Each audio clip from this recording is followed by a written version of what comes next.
Futebol Sem Fronteiras. Jogo jogado dentro do campo e fora dele. Bastidores, economia, política, turismo. O podcast do UOL para quem gosta de futebol internacional e tudo o que vai além de um simples grito de gol. Patrocínio Star Plus. Star Plus é um novo jeito de ver esportes. Saiba mais em starplus.com e assine já. Olá, muito bom dia, boa tarde, boa noite. Está começando agora a edição número 28 do podcast Futebol Sem Fronteiras. Hoje eu e Jamil Chade vamos conversar sobre Chelsea e Manchester United, o grande clássico do fim de semana na Premier League, no futebol europeu, de uma forma geral, um jogo transcendental para a Premier League. O United sem técnico, com um interino, mas classificado na Champions League. A gente vai falar disso também, da vitória do Chelsea na Champions League, da vitória do United na Champions League, de mais uma partida em que Cristiano Ronaldo foi decisivo. E hoje temos um convidado, o Duncan Castles, que é um grande amigo, um amigo de longa data, meu e do Jamil. O Duncan entende boa parte do que a gente falar em português, mas ele vai participar. Cuidado aí, hein, Júlio? Ele entende tudo. Ele entende tudo, cara. Cuidado aí. Eu sei disso. Não sou. Olha lá, não. Esse aí eu conheço de outros carnavais, ó, de muito tempo, né, seu Jamil? Já estivemos em algumas aventuras com esse moço aí, né, Jamil? Ô, Júlio, esse podcast está ficando super perigoso, porque esse pessoal que a gente convida tem muita história para contar dos times que eles já cobriram, que eles já atuaram, etc., das viagens que eles fizeram com a gente. Mas, Duncan, muito bom ter você. Você sabe, Júlio, que eu passei 3 semanas lá em Glasgow e agora até eu vou conseguir entender o que o Duncan fala. Finalmente eu vou entender o que o Duncan fala. Então, vai ser um prazer eu escutá-lo. Mas eu sempre muito bom. Disfarcei bem. Eu sempre disfarcei bem. Às vezes o Duncan falava e eu, ok. Não, o Duncan, vamos explicar. Vamos Explica. Antes de trazer o Duncan para a conversa, o Duncan é um jornalista escocês, mas que ficou morando na Inglaterra por muitos e muitos anos, né, em Londres. Vai contar um pouquinho para a gente sobre Londres também.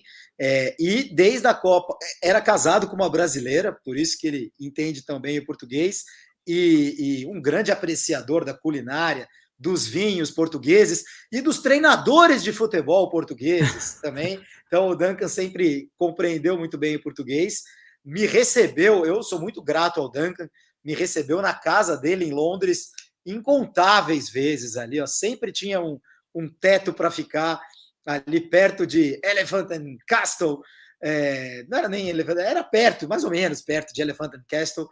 Depois o Duncan conta para a gente melhor sobre Londres, sobre onde ele viveu, e que desde 2010 está morando na África do Sul. Foi lá para a Copa da África do Sul, como todos nós, e numa dessas noites ali resolveu ficar, né, Jamil? Resolveu ficar por ali e tal, se é que vocês me entendem, né? E já está lá há 11 anos morando na África do Sul. Ele tem um podcast espetacular com outro grande amigo, Ian McGarry, escocês. O Ian is still there with you, right, Ian, Duncan? yeah. Ok. Ian no The Transfer Window Podcast, que é um dos podcasts mais famosos em língua inglesa sobre futebol, sobre mercado de transferências. É um podcast espetacular, até recomendo. Escreve também para o Sunday Times, escreve o jornal mais vendido da Escócia, o Daily Record. O Duncan é um cara internacional e muito antenado sobre futebol. Duncan, all those compliments, I don't have to do them in English because you already know everything I said. You know I love you. You know I always thought you were one of the best reporters in the whole world. You are amazing. You're fantastic. You are super connected. And thank you so much for being here with us, Duncan. No, thank you for the invite and thank you for your exaggerated words. It's very kind of you. Você viu agora? Eu gostei, porque agora eu entendi que o Duncan agora tem um sotaque sul-africano e escocês. E meio brasileiro também, que ele Claro. adora. né? Everything but English from London. Exatamente. Jamil, é um super desafio para nós também, porque é a nossa primeira edição do podcast bilíngue, né? Então a gente precisa se policiar, porque nós vamos entender tudo que o Duncan fala, ou quase tudo, mas precisamos traduzir o que ele fala para o nosso público. Antes de começar, Júlio, não sei se é o primeiro bilíngue, não, porque a gente já fez com o João Castelo Branco, e é quase isso, né? Outro companheiro de grandes aventuras. O Duncan é torcedor fanático do Dundee United. Sim. Que está... Olha aí, cadê? Olha lá, já está na caneca. Olha aí. Que está fazendo uma ótima... A última vez que eu vi, Duncan, o Dundee United estava rolling na Scottish Premier League, não estava? Now, yeah, Scottish Premier League at the moment, but we won the Premier League once, 1983. Next year, European Cup semi-final. The most interesting fact about Dundee United, one for Brazil to learn, is there's only one club in football that has a perfect record in European competition against Barcelona. 4 games, 4 wins. Olha só, o que ele está explicando é que o time dele, da Escócia, que foi campeão no século passado... Não, no século passado, mas em 1983, não sacaneia, pô. 1983, a gente já tinha nascido. Não, você, não fale por você. O que eu estou dizendo é que ele falou algo muito interessante, que é o único time que tem um aproveitamento 100% na Champions contra o Barcelona. 4 jogos e 4 vitórias. Impressive, né, Duncan? Duncan, o Dundee United, quando foi campeão em 1983, campeão escocês, e semifinalista da Copa da Europa em 84, quem era o técnico? Jim McLean. Jim McLean, ok. McLean. Okay. Who was the coach, the technical, for yes. almost 20 years, yes. And very close friend of someone we'll talk about later in the podcast, Sir Alex Ferguson. They actually went to coaching school. Scottish football has a very famous coaching academy in Largs. Again, a connection to someone else we'll talk about, Jose Mourinho. He went there to study football coaching. But Sir Alex Ferguson and Jim McLean shared a room at Largs. Very close friends, big rivals, and actually stayed. Unfortunately, Jim McLean died in the past year, but stayed close friends throughout their entire life. Muito amigo do Alex Ferguson, né, Jamil? Dividiam quarto quando faziam o treino, né? Coaching, the coaching academy, right, Duncan? When they were like roommates and close friends. The Scottish Coaching Academy. Scottish Football Association Coaching Academy.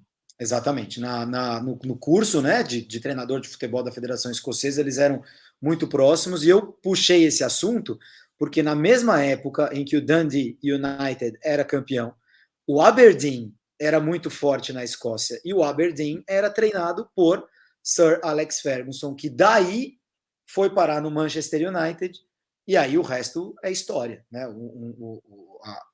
A grande fase da história do Manchester United, a transformação do United num clube gigantesco, veio das mãos do Sir Alex Ferguson. Duncan, I'm gonna ask you the first question. Nós combinamos algumas perguntas antes, até para facilitar aqui na tradução. E o Duncan, eu gostaria de conversar com você sobre a chegada do Cristiano Ronaldo ao United, né? De Chelsea e United. Os dois venceram ontem na Champions League. O Chelsea 4-0 contra a Juventus, ganhou o average contra a Juventus, deve ser o primeiro colocado no grupo. Precisava ganhar esse jogo. E o United ganhou por 2-0 em Villarreal, na Espanha, com um gol do Cristiano no fim do jogo. Ele fez gol no fim do jogo nos 2 jogos jogos contra o Villarreal, nos 2 jogos contra a Atalanta, e o United, apesar da crise esportiva que vive, demitindo o Solskjaer, o United está classificado na Champions League como primeiro colocado do grupo. O Cristiano Ronaldo, depois daqueles anos na Itália, com muitas interrogações em volta do nome dele, a chegada dele ao United tinha muitas interrogações. Você imaginava, Duncan, que ele seria tão decisivo nesse estágio da carreira dele? E você, clube, imaginava isso? I think for sure the club imagined that, and that's why he went there. It's a long story how it came about, because Juventus wanted to get rid of Cristiano Ronaldo's salary, not Cristiano Ronaldo the player, his salary, because of the big financial problems of the pandemic. And he and his agent had been looking for a place for him to switch to, because he also wanted to leave. He knew he couldn't win at Juventus because they didn't have the money and they didn't have the team. He has, maybe 4 or 5 years of Champions League football left in him. He wants to win more titles, wants to establish himself. He already feels he's the greatest footballer ever. He wants to establish himself as the greatest sportsman ever. So he wants to win titles. Long attempt to find a club. He was offered to Manchester United. They said, we're interested, but I don't know if I go there. Okay. Just so we can translate to the Brazilian public. Só para traduzir aqui o que o Duncan falou, que ele acha que sim, que o clube, o Manchester United, pensava que sim, o Cristiano Ronaldo podia ter esse papel. O Cristiano Ronaldo precisava sair da Juve. Claro, existia a questão financeira, ele buscava um lugar para ir, ele queria sair, o agente dele buscava também um lugar para sair. Ele sabia que não podia vencer mais na Juve, porque a Juve não tinha dinheiro justamente para ter um time competitivo. E algo bastante interessante que o Duncan falou, ele tem a percepção de que ele tinha 4, 5, 6 anos de Champions League, e que esse tempo ele precisaria aproveitar. Ele já tinha consciência de que ele seria o melhor jogador do mundo, mas ele gostaria de ser o maior atleta do mundo, e para isso ele precisaria continuar a ganhar títulos. So, in the end, the decision comes at the end of the window. Manchester City tried to sign him. Then Sir Alex Ferguson actually intervenes, and as Manchester United supporters are saying, he can't go. Our player, our Cristiano Ronaldo, can't go to Manchester City.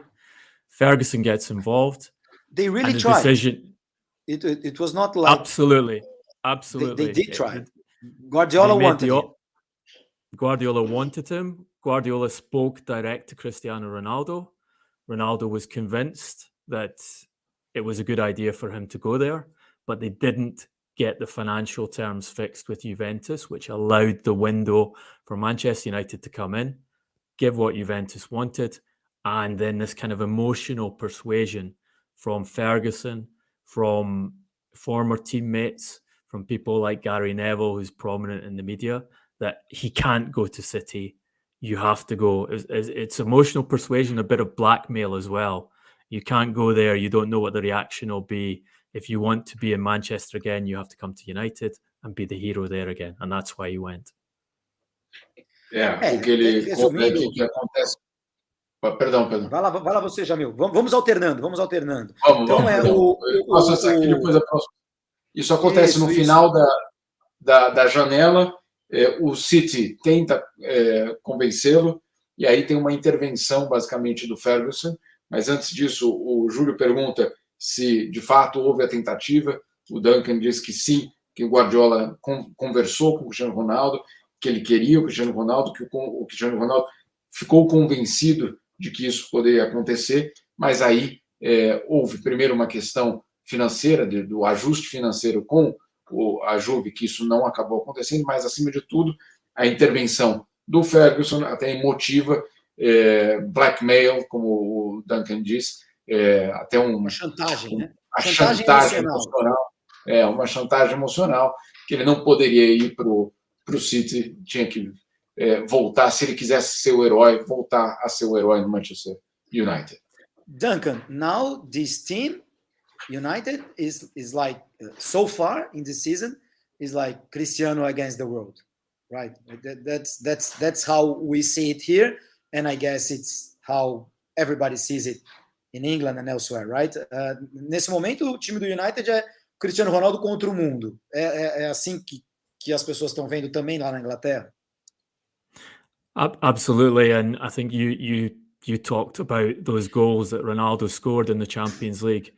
If he hadn't been there, if he hadn't scored those goals, they're out of this season's Champions League. He's turned around 3 crucial games for them at the end, and the team has played awful. They haven't had one decent performance in the Champions League. I guess a lot of your audience will have seen those matches. And it is him against the world. The odd thing was when they signed him, and this is your original question, they expected him to be the difference maker. They expected him to be the additional step that would make them competitive for the Premier League title. That hasn't happened.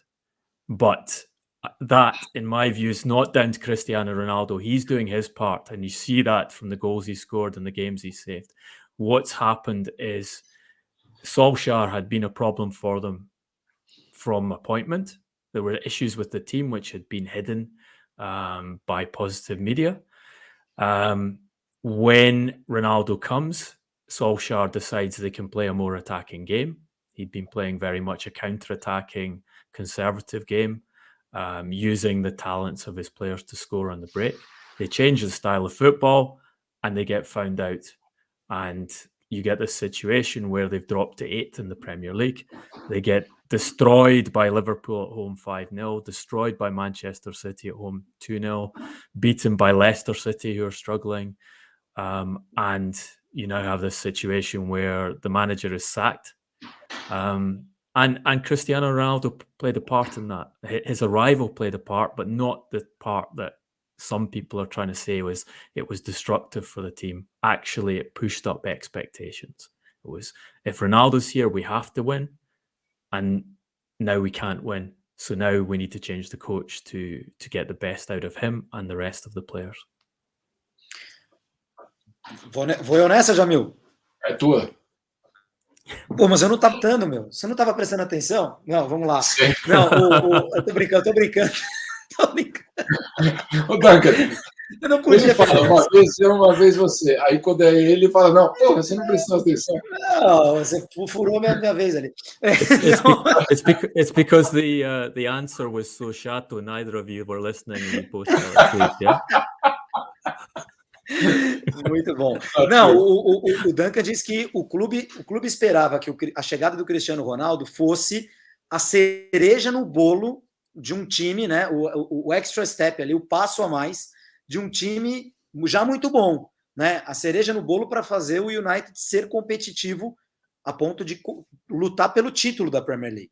E não foi isso que aconteceu, né? O Solskjaer, que jogava num futebol mais de contra-ataque, com a chegada do Cristiano Ronaldo, tenta implementar um jogo mais ofensivo, não dá certo, o time cai para o 8º lugar na Premier League, joga todos os jogos mal na Champions League, ele é destruído pelo Liverpool, ele é destruído pelo Manchester City, ele perde do Leicester, enfim, é uma derrota atrás da outra, a gente acompanhou a história recente aí do United, e no fim das contas o Solskjaer cai,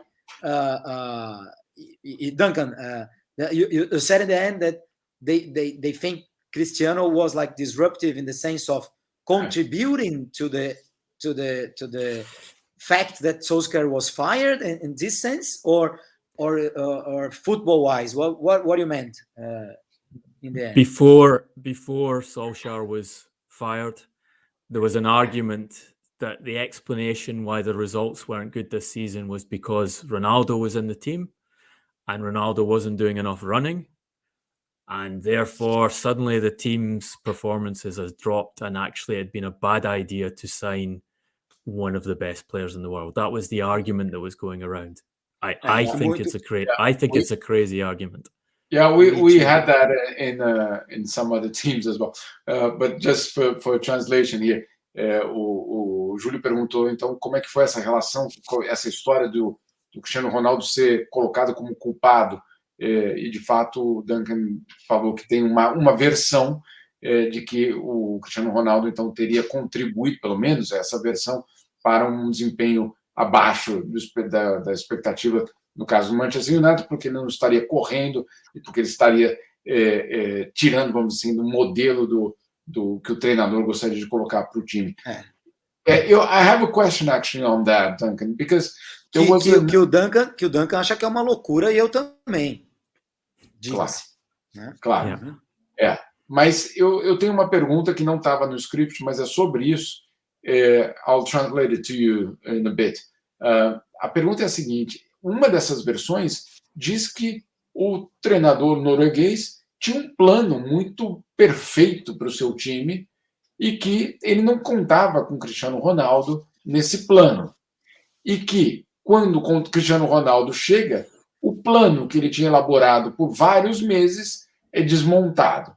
So the question is, the fact that for so long he actually built this supposed plan for the team, and then when Cristiano Ronaldo arrives, his plan basically, not that it collapsed, but it didn't match. It had to change.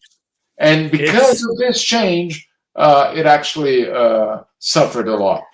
Look, obviously there was a change because you bring in Cristiano Ronaldo in the last 2 weeks of the window, so just as the season's starting. So it wasn't exactly as he expected. That's true. He also got to sign Rafael Varane. He asked for a top centre-back, he gets Varane. He wants a top right winger, he gets Jadon Sancho for 85 million euros. So 2 top signings. Then in addition, he gets one of the best finishers in the world. The idea for the team was to have Sancho playing right, put Varane in the defence, and then have Greenwood move from the right to play centre forward, to switch the role, share the role with Edson Cavani. Basically, all Ronaldo did was, we keep Greenwood on the right, Ronaldo becomes the number 9. There wasn't any great change to the tactical plan. Sounds good. Plan was, what would you rather have? In São Paulo, we accept. We accept. I would accept Cristiano in Portuguese as well. Yeah. I don't have any problem. We can switch some positions. Não, o Duncan está falando que antes da temporada começar, o Solskjaer recebe o Varane, que ele queria um zagueiro, recebe o Sancho, ele queria um jogador pela direita, e o Greenwood ocuparia ali a centroavância, digamos assim. E com a chegada do Cristiano Ronaldo, ok, o Greenwood segue na direita, o Cristiano Ronaldo entra no meio, então não é uma mudança tática. It's not a tactical change, isn't it? No. And the argument is that it's based on Ronaldo doesn't run enough, doesn't press enough the opposition, and that caused this breakdown. Now, again, look at Mason Greenwood. Greenwood's a brilliant finisher. He's going to be a top striker. He doesn't press the opposition either. He doesn't run either. So Anthony Martial, the other option in here, same story. Cavani, yes, Cavani does the work, but Cavani was never going to be a regular starter anyway. He was going to share the position. So the change isn't much. The basic problem has been Solskjaer is a poor tactical coach.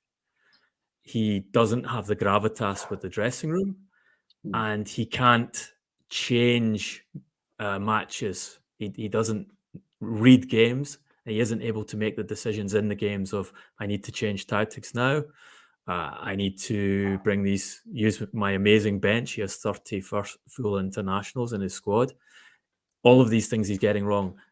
And what, for me, and I've spent a lot of time in this over the last few weeks, what made the big breaking point for Solskjaer was suddenly you have Varane and then particularly Ronaldo in the dressing room who are used to being champions, who expect to be champions. And they watch the training, they watch the way they're being managed, and they go, what is this? This isn't a top football club. This isn't a top manager. One little story, and I know this is a long answer. After the young boys... Before you tell the story, otherwise we're going to lose. Então, o que o Duncan fala é que, basicamente, essa história, basicamente, não é exatamente assim, e que, na visão dele, é a incapacidade do treinador norueguês de justamente ler o jogo, fazer a mudança tática no jogo, usar as peças que ele tem essa incapacidade que, na verdade, gera essa situação para o Manchester United. E começou a gerar insatisfação no vestiário, com E jogadores aí campeões, como Cristiano Cristiano, Ronaldo, Varane, e o falando, Varane. pô, mas que tipo de treino É é ele? esse? Né? Que tipo de treinador é Exatamente. esse? Ou quais decisões são essas? Qual a história, Duncan? So one example, the first defeat in the Champions League, they go to young boys, they go 1 goal up. O time do Jamil, lá na Suíça. One goal up, the Aaron Wan-Bissaka gets sent off. They change shape to a system which is crazy in the situation. Very bad tactical mistake. They eventually lose the game 2-1 as a result of the changes he makes. Solskjaer comes into the dressing room after the match and starts praising the players and saying, look, it's a terrible result, it's a bad result, but I loved the way you implemented the plan second half. I loved the effort you put into the game. The attitude was really good. Ronaldo's sitting there watching this and going, are you joking? And he stands up and he says, how can you praise the team after losing 2-1 in Switzerland to young boys? And he does that in front of everyone, in front of all the players. Yeah. Ok. Beginning of the end. Então o Duncan está contando que depois daquela derrota surpreendente do United para o Young Boys no primeiro jogo da Champions League, né, perde de virada, o Wan-Bissaka é expulso e o Cristiano Ronaldo é substituído. Né? O Cristiano Ronaldo é um dos jogadores que saem do time e depois desse jogo o Solskjaer no vestiário elogia o time, né? Elogia os jogadores pela atitude, pela maneira como eles entenderam o que ele queria taticamente, e o Cristiano Ronaldo se levanta na frente de todo mundo e fala, mas tá de brincadeira? Tá de brincadeira que você está elogiando o time depois de perder do Young Boys desse jeito que a gente perdeu, e que o Duncan disse que aí é o começo do fim. Jamil, a gente precisa acelerar, precisamos falar sobre o novo técnico do United, mas Duncan, just quickly, Cristiano published a real cool message about Solskjaer and so on. They were teammates when he played in United, but you're telling us a story of a kind of a conflict, right, in the dressing room between them, in front of everyone. How was this relation? Estou perguntando porque o Cristiano, quando o Solskjaer é demitido, o Cristiano publica uma mensagem super legal, carinhosa, tal, mas o Duncan está contando para a gente sobre esse conflito entre eles, como era essa relação. Look, I think it's very much a professional thing for Ronaldo. As I said, he wants to win, and he expects the highest standards. And anyone who's spent any time with him, Julio, you've had a good working relationship with Cristiano. You know that he expects high standards. If you give him high standards, you get a good response from him. So it's not that he disliked Solskjaer. They were teammates. They'd known each other for a long time. It's not a conflict in that sense. It was, this isn't good enough. It needs to change. And tá. Não era exatamente um conflito, né, Jamil? Uma relação profissional em que o Cristiano esperava high standards, né? O nível mais alto possível de quem está em volta dele é o que ele espera de todo mundo com quem ele lida, né, profissionalmente, no trabalho dele, e que isso não estava acontecendo. Mas não é que ele não gostava do Solskjaer, apenas não estava satisfeito com o nível do técnico dele. Vamos falar de técnico.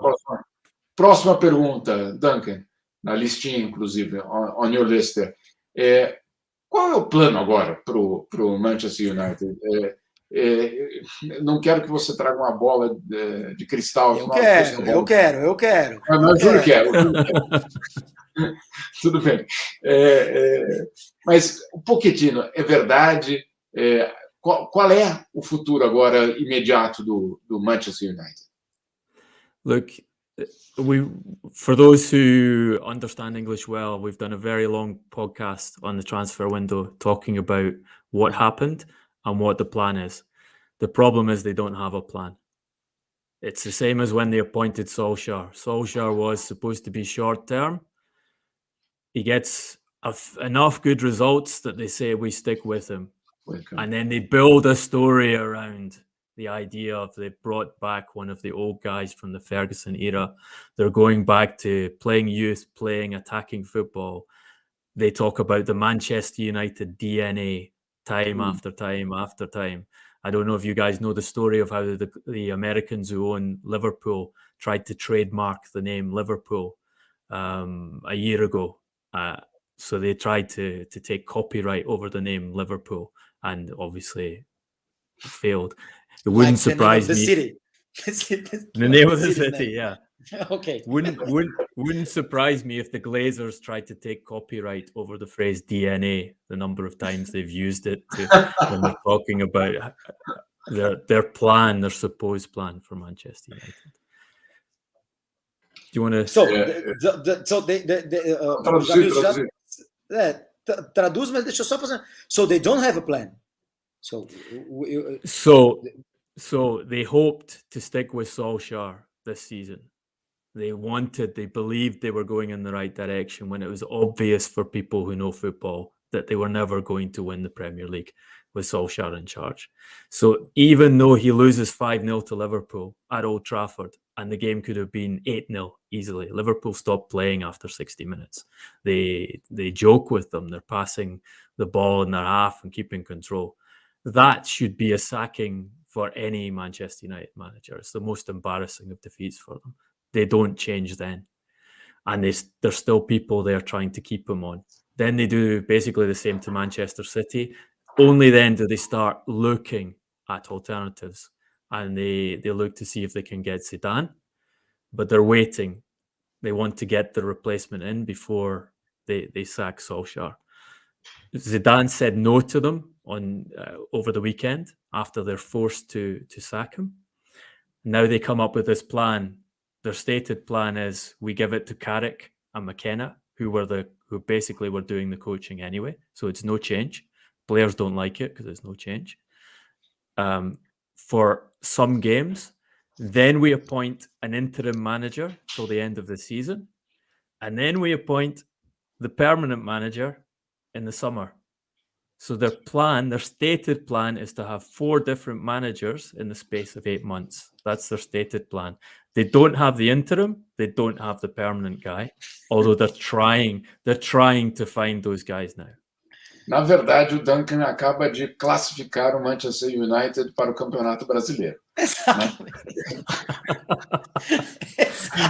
Cara, em termos de planejamento, Série A.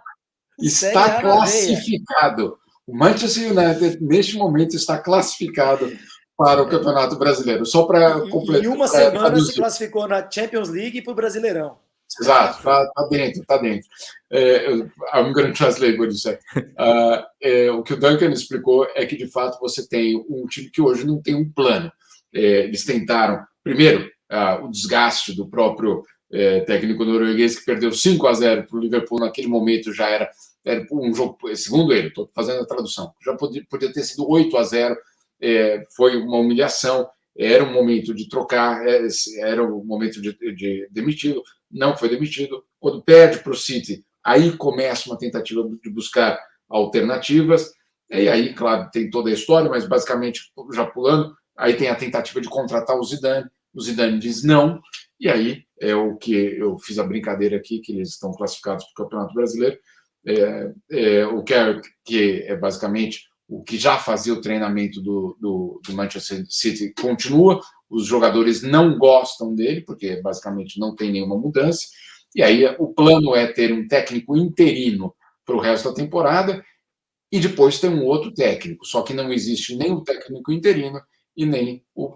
próximo técnico. Por isso que eu insisto, Duncan, glad to see that it's not only... United no Brasileirão. Vamos a um rápido intervalo comercial, a gente já volta com o podcast de Futebol Sem Fronteiras e Duncan Castles. Futebol Sem Fronteiras. Jogo jogado dentro do campo e fora. Chegou um novo jeito de assistir esportes.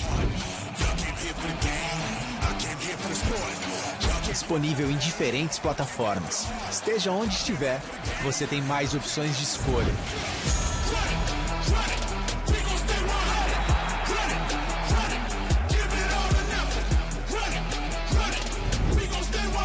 Porque no Star Plus você tem mais ESPN do que nunca.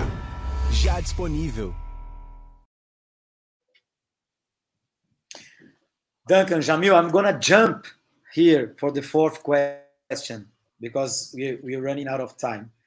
Eu vou pular aqui para o nosso script para a gente falar um pouquinho do Chelsea também, né? O Duncan, ele morava em Londres, né? Ele era um jornalista baseado em Londres, quando acontece aquela mudança fundamental, né? Abramovich compra o Chelsea, Mourinho chega como técnico do Chelsea, o Duncan sempre teve uma relação muito próxima, né, com o staff do Mourinho, né? Ele tinha informações muito boas de dentro do Chelsea.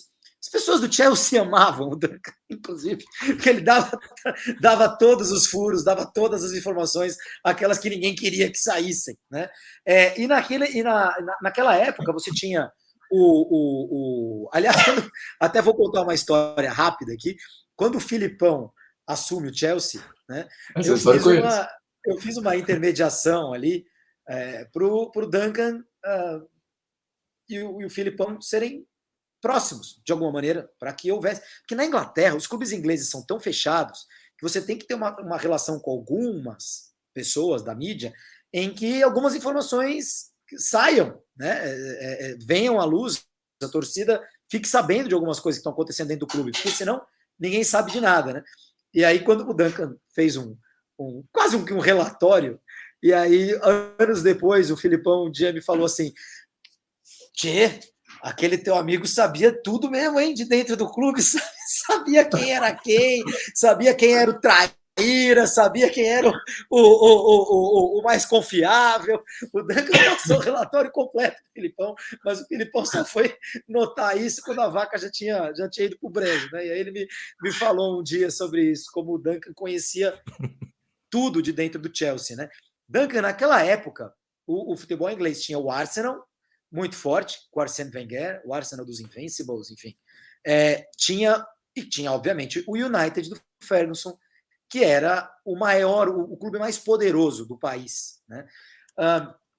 O Chelsea, primeiro, como essa rivalidade entre Chelsea e United se desenvolve naquela época? Quer dizer, o poderoso papa tudo, ganhava Champions, ganhava Premier Leagues uma atrás da outra, e aí chega um clube tradicional, mas não campeão, não vencedor, desafiando esse domínio, né? E com um técnico bem, digamos, escandaloso, né? Um técnico bem diferente daquele padrão inglês, escocês, britânico, Ferguson, o Arsène Wenger, que não é francês, mas o Mourinho era um bicho diferente. Como que essa rivalidade se desenvolve naquela época, Duncan? Yeah, look, I think it's important to realize that when Abramovich bought Chelsea, they were a decent club in England. They kind of got into the Champions League occasionally, but they weren't a big club. They'd never won the Premier League title. It'd been decades since they'd last won the English League. So there wasn't a rivalry between Chelsea and Manchester United. They weren't a concern to Ferguson. The first year, basically the same story, because Claudio Ranieri was the inherited coach and not really competitive. Then they bring in Mourinho, and Mourinho starts from the word go, winning games, hardly conceding any goals, hardly dropping points, setting records for consecutive games undefeated. Best start Premier League I'd ever seen. Sets points, wins the title, sets points records, does the same thing again the next season. So very quickly, Ferguson, who is ultra competitive and always wants to be top, says this thing has changed. This guy's doing something. So a lot of it's to do with Abramovich's money and the players, but he's working in a way that I haven't had to deal with before. And then it becomes a big rivalry, because Ferguson knows that to stop this, he has to adopt the things that Mourinho is doing, like much more detailed tactics, much more detailed assessment of the opponents, tailoring your game to the opponent in a way that hadn't happened in England before. And he gets people like Carlos Queiroz in, to work alongside him to try and solve the problem. And yeah, the rivalry goes from nothing to up here in the space of a year, 2 years. Vou traduzir rapidinho, Jamil. Então, com a chegada, claro, no primeiro ano do Chelsea do Abramovich, o técnico é o Claudio Ranieri, ainda não era muito competitivo, aí chega o Mourinho, as coisas mudam, né? Um começo absurdo de temporada, o Chelsea acaba sendo campeão naquele ano, estabelecendo recorde de pontos e tal, e o Ferguson nota que de uma rivalidade que não existia, porque o Chelsea não era um clube que incomodava o United, se transforma numa rivalidade esportiva muito grande que obriga o Ferguson a mudar os padrões dele, né? A treinar de uma forma mais tática, prestando atenção, adaptando o time ao adversário, traz o Carlos Queiroz, português, para ser o seu assistente, que era inclusive técnico do Real Madrid, né? Para ser o seu assistente e conseguir ajudá-lo nesse sentido. But Duncan, okay, this is the sports rivalry, right? So this is how Chelsea pushed United to a different way of working football. But what about in terms of supporters?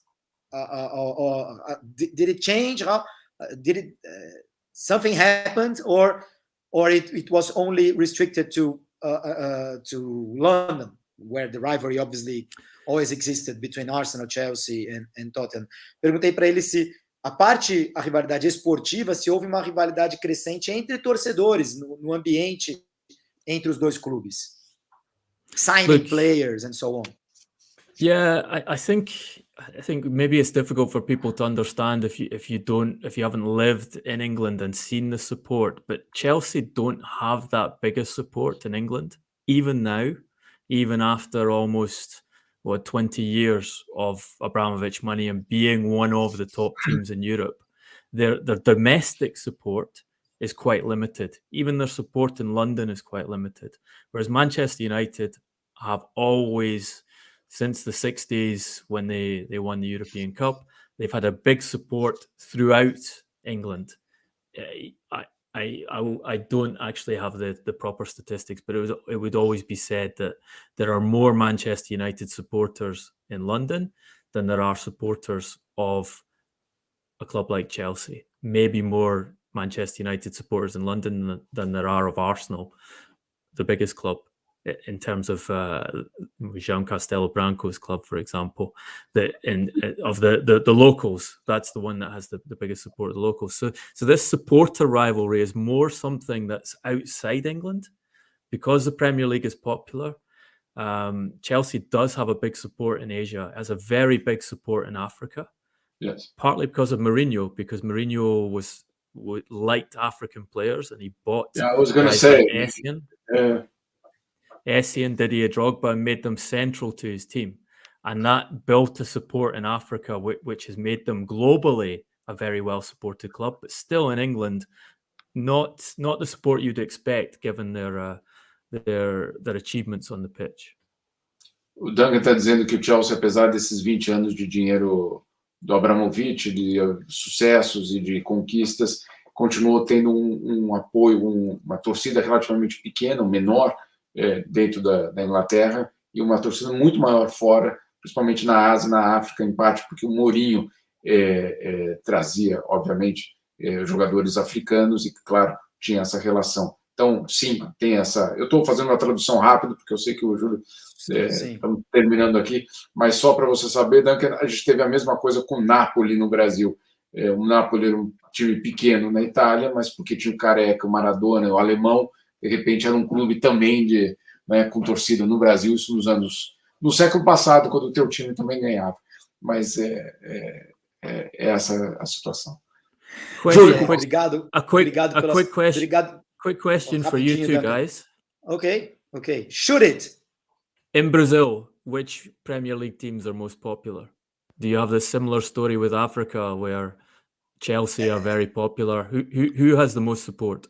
A Duncan está perguntando qual é o time mais popular da Premier League aqui no Brasil. Duncan, I think, I don't know if Jamil agrees with me, I think here in Brazil, we have this, in Brazil, people support whoever is winning.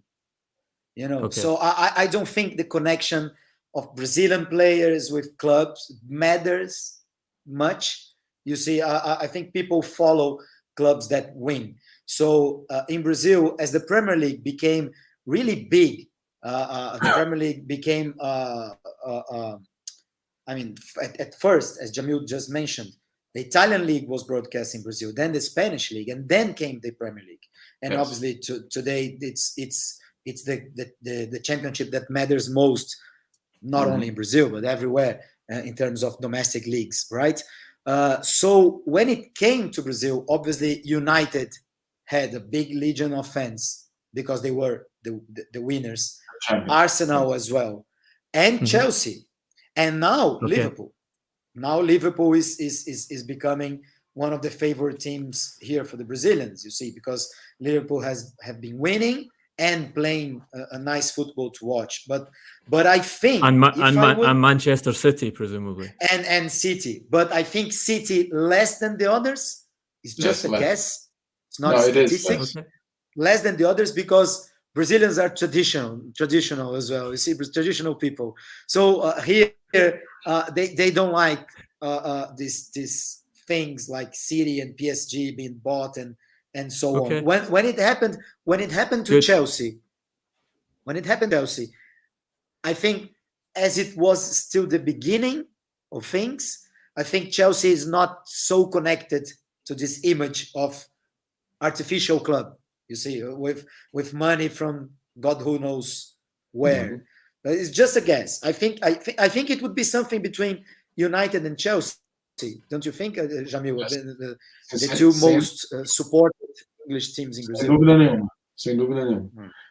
Bom, inclusive, eu me surpreendi. Isso não tem nada a ver com torcida, mas eu me surpreendi chegando em São Paulo com uma placa gigantesca no aeroporto de São Paulo do Manchester United, dentro do aeroporto. Né? É como se você estivesse chegando em Manchester. Para mim foi uma surpresa enorme, mas aí tudo bem, aí é um outro debate. Não, só para traduzir a minha resposta, né? Eu acho que aqui no Brasil o United e o Chelsea acho que são os mais populares entre os clubes ingleses, porque o brasileiro a gente sempre falou isso aqui, gosta muito de torcer para quem está ganhando. E o United, no começo da Premier League, aqui no Brasil, era o grande vencedor de campeonatos, né? De Champions League, inclusive, e depois o Chelsea se transformou nesse grande campeão. Jamil, vamos para a última? Vamos para a última. E na verdade, uma pergunta, last question, Duncan. Os Glazers chegaram, trouxeram dinheiro, não falta dinheiro para os Glazers. O que falta, então? Por que o Manchester United não retorna ao que ele era, pelo menos em termos de competitividade real, não esporádica, uma competitividade real? What happened? Porque, Duncan, só complementando, porque muito se falava por parte do United, do Arsenal, reclamando do dinheiro do Chelsea. E esses clubes, Liverpool, inclusive, e os novos, então, nem se fala, né? City, agora Newcastle, também tem dinheiro. Mas o Chelsea é o campeão da Europa, não é o United. I think it's important to say that while the Glazers have money, they have money because they're taking it out of the club. So when they purchased Manchester United, they borrowed against the value of Manchester United on the stock market to get the money to buy the shares. And subsequently, so this was 2005, they bought the club. They've now taken out over $1 billion in loans, the money required to pay interest on those loans, directors' fees, they pay themselves to be directors, they take dividends out each year. They're basically the only club in English football which systematically takes money out of their income, which is the highest in English football and quite often the highest in European football, and puts it in their own pocket. So that's not to say that Manchester United don't have money. They still have money to spend. So your question is valid. But the Glazers are not investing in the club. They've never invested in the club. They control how the money is spent, but their aim is to make profit. Muito bom, Jamil. Você quer Muito bom. O que ele está explicando, o que o Duncan está explicando, inclusive, brilhante a explicação. que os Glazers, na verdade, retiram dinheiro, fazem dinheiro com o Manchester United, que ao longo desses anos retiraram $1 billion, you said, right? Over $1 billion. Mais de $1 bilhão eles fizeram em dinheiro, em lucros, em dividendos, em pagamentos de salários, obviamente, para eles mesmos, e, claro, para o grupo deles. Não quer dizer que eles não colocaram certamente, mas não houve o mesmo tipo de investimento que aconteceu com outros clubes. E, portanto, em parte, essa é uma das explicações. Impressionante. Over $1 billion. That's quite impressive. So you have that situation, which is one, they're taking money out, but they still have big resources to spend. And the squad, one of the reasons Solskjaer got sacked, the squad they have is one of only 2 squads in the history of the game that's cost over €1 billion in transfer fee commitments to build, them and Manchester City. So they have a very strong squad, but the decisions at Manchester United are all taken ultimately by the Glazers and by executives they've appointed. And those executives never worked in football before they became chief executive, managing director of Manchester United. They are chartered accountants, bankers. They're people who helped the Glazers buy the club. The Glazers don't trust outsiders. They keep the people they trust close to them. They don't speak to agents. They don't speak to anyone in football other than their own employees. So, result, they make bad decision after bad decision after bad decision because they don't understand the game, and their principal motivation is to make profit rather than to win on the football field. And from that, you get this kind of spiral of decline that Manchester United have fallen into. It's about to become 9 years since they last won the English title. It's incredible. O que ele está falando, eu acho fundamental essa explicação, que o objetivo não é exatamente ganhar títulos ou conquistar no campo, é basicamente ganhar, lucrar. Tirar dinheiro, fazer lucro. Fazer dinheiro com o time, e não exatamente títulos. O que o Duncan falou, a última vez faz 9 anos, para um time como o Manchester United, não para a Lusa ou para o São Paulo, mas para um time como o Manchester United, é muito tempo sem título. A Lusa nunca ficou 9 anos sem ser campeã da Inglaterra. Nunca teve uma fila tão grande em Premier League. Agora, o Duncan falou também que os Glazers, eles não se misturam com o mundo do futebol, né? Que eles só botam para trabalhar no United pessoas da confiança deles, que são banqueiros, contadores, enfim, pessoas desse universo que não conhecem futebol, e por isso tomam uma decisão ruim atrás da outra. E apesar de o United ter formado um dos 2 times da história que custou mais de €1 bilhão em contratações, só o United e o City, né? Eles não passam nem perto de serem campeões da Terra, né? Muito menos ainda da Europa, de outras conquistas históricas que o clube já teve. Duncan, só para encerrar, meu amigo. So quickly. Yeah. The 2 clubs with the €1 billion squads, one has Pep Guardiola in charge. The other, for 3 years, has a guy who came from Molde in Norway. Previously, manager of Cardiff City, got them relegated inside 6 months, almost got them relegated to the 3rd division before he was sacked before he got relegated to the 3rd division, hadn't won a trophy of any kind for 7 years. Last trophy he won, the Norwegian Cup. How do you get a situation like that? Because you have people like the Glazers in charge. Comparando, né? Desses 2 times aí que custaram mais de €1 bilhão, um tem o Guardiola como técnico e o outro, nos últimos 3 anos, com um Solskjaer, que é um técnico inexperiente, que caiu com o Cardiff City, quase caiu para a 3ª divisão, que não tem título nenhum na carreira. Duncan, what's your guess? 7 anos, um título pequeno na Noruega. What's your guess for next Manchester United head coach? I don't like guessing. I know that. They tried, but we love guessing. They tried to get Zidane. I told you the stated plan was this Carrick, McKenna interim, and then a permanent manager in the summer. if they can get the right man now, they'll do it. The guy they're focusing on at the moment is Pochettino. Pochettino wants to leave Paris Saint-Germain. He tried to leave in the summer. He doesn't like it, having Messi, Neymar, Mbappe, and so on. He can't handle it. Yeah, too much trouble. They don't run hard enough for him. And well, look, every coach has found Paris Saint-Germain hard, but he's found it hard. But he wants out. United would take him now. But then he wouldn't be an interim. He wouldn't be an interim, right? He'd come. Okay. If they can get him now, they take him and they believe they solve the problem. Okay. But question, will Qatar let him go? That's the big question at the moment. Qatar don't rate him as a coach. They're not that happy with him. But same in the summer, they didn't rate him as a coach. Tottenham came and they say, no, we extend your contract for another year. We tell you when you leave. You don't say it to us when we leave because it's Qatar. We know how Qatar deals with labor. Exactly.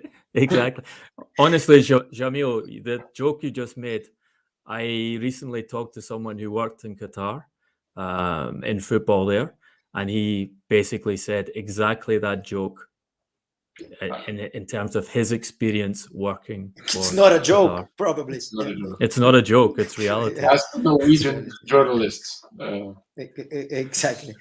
O Duncan disse que eu perguntei para ele dar um palpite de quem seria o técnico, ele falou, eles foram atrás do Zidane, não conseguiram, estão tentando o Pochettino quer sair do PSG, e aí o Pochettino seria a solução ali, né, encontrada pelo United, mas a questão é que o Qatar, né, os donos do PSG não gostam de levar um pezinho no traseiro, eles gostam de eles decidirem quando eles mandam as pessoas embora, e não... Eles darem um pé no traseiro.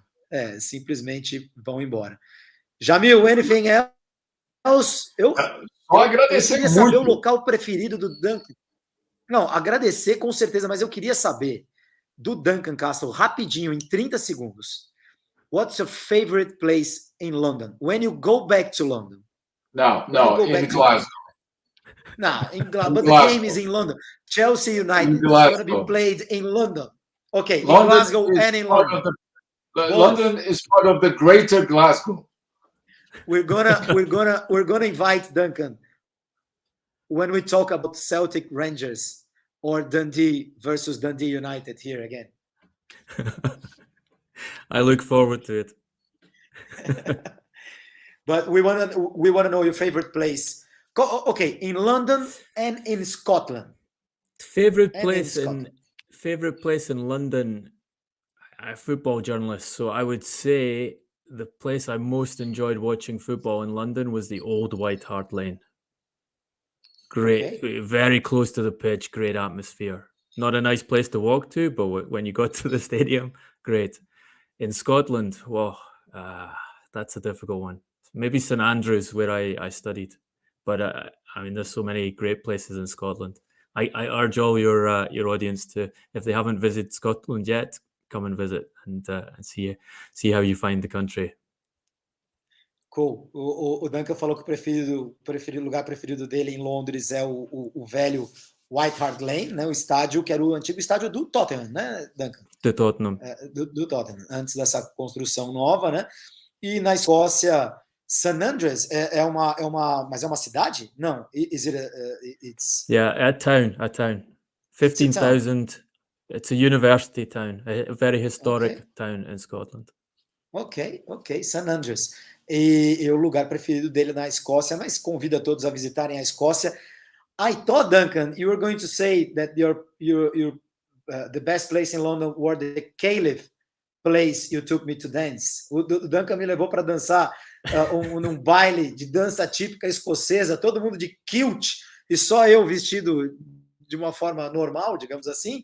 A dança Caliph foi bem divertido, Duncan. Adorei.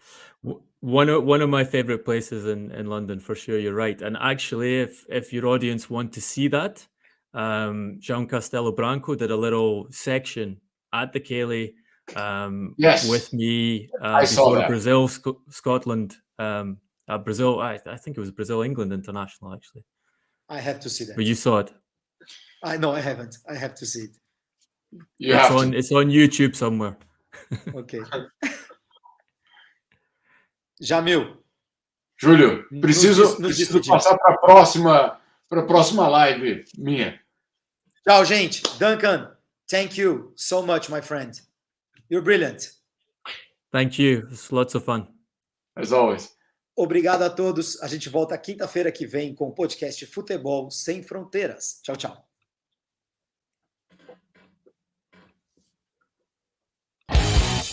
Futebol Sem Fronteiras. Jogo jogado dentro do campo e fora dele.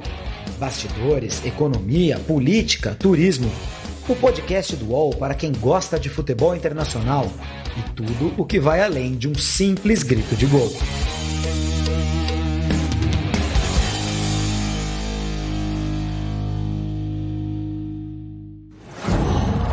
Uau!